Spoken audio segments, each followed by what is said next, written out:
Stay Ukrainian, my friends. Stay Sponsored by Ukrainian Credit Union. Believe it or not, it's me, Ron Cahoot, with Stay Ukrainian, my friends.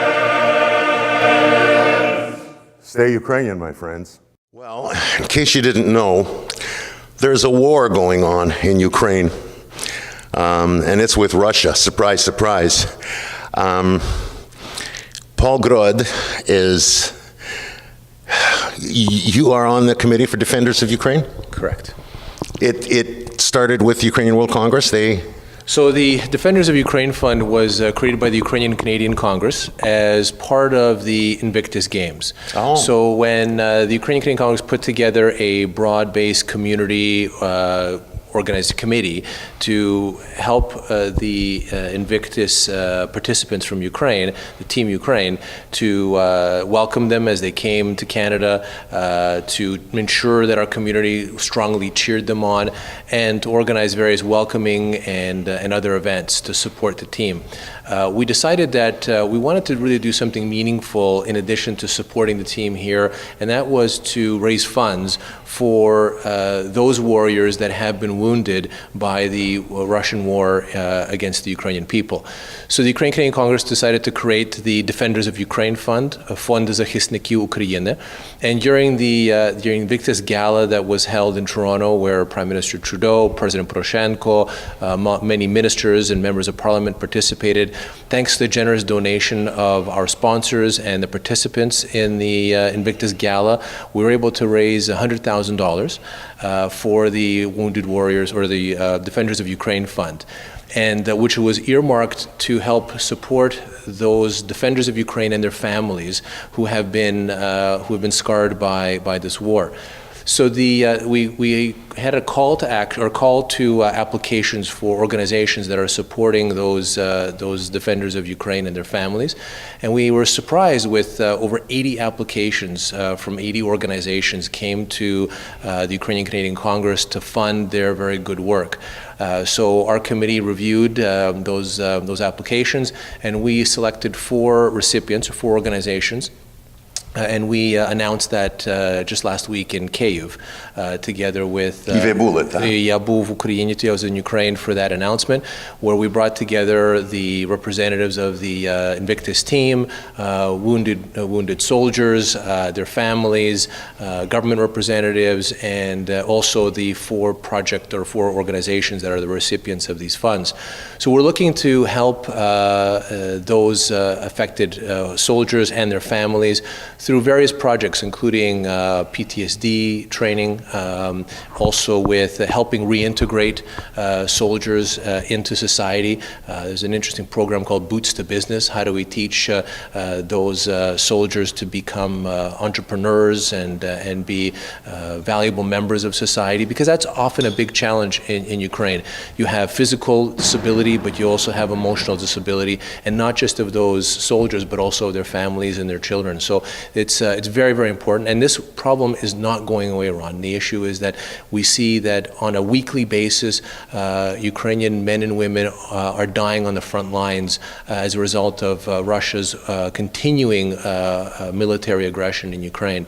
And so this issue is going to continue to boil over, and we're doing one little part of it, but I think this is something we need to really continue. This extends beyond benevolence. I mean, this is a necessity, isn't it? Absolutely, and I think it's important that we started it with the Ukrainian community in Canada, and with the Invictus Games taking place in Australia this September, we've been working with our counterparts in the Ukrainian community in Australia, and they want to continue to build on this Defenders of Ukraine Fund. And we're also going to be calling on not just our community and others to support those soldiers who continue to be traumatized by the war in Ukraine.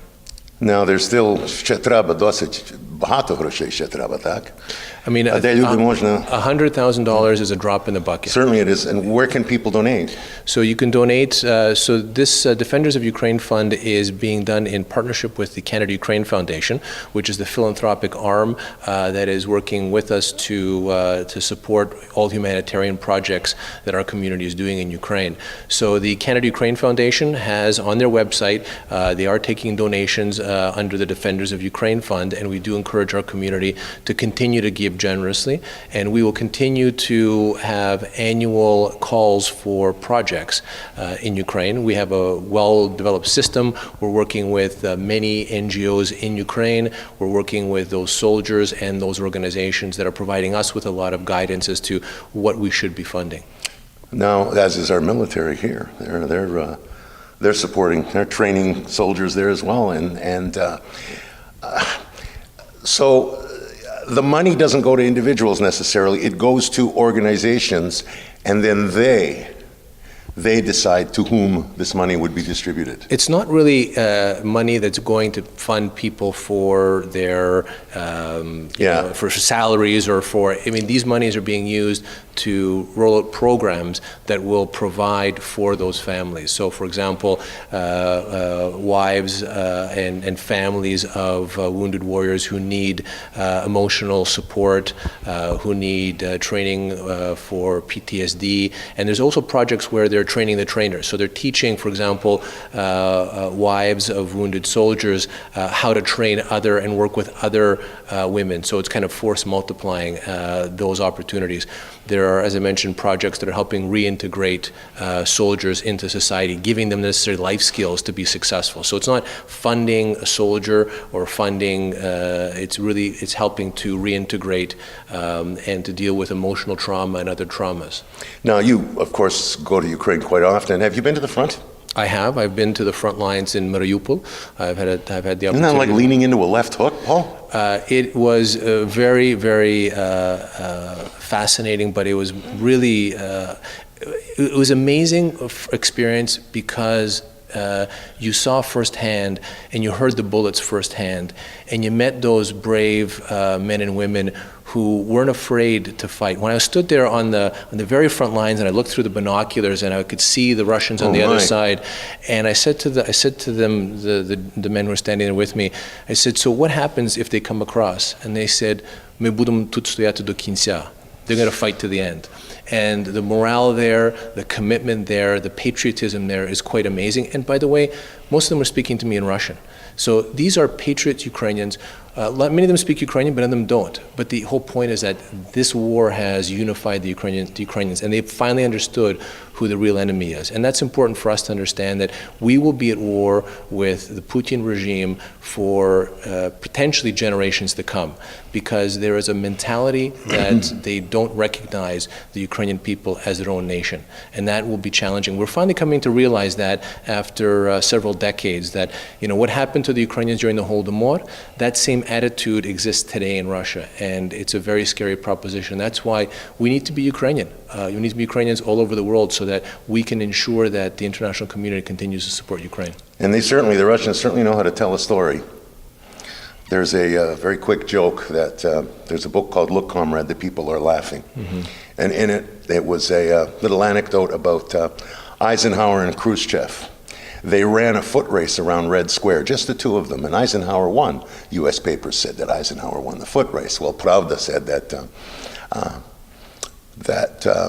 Khrushchev came in second and Eisenhower came in second last. And they're just wonderful at twisting stuff like that, aren't they? And trying to put one over on the world, and we've just got to stop it. It's got, like, come on.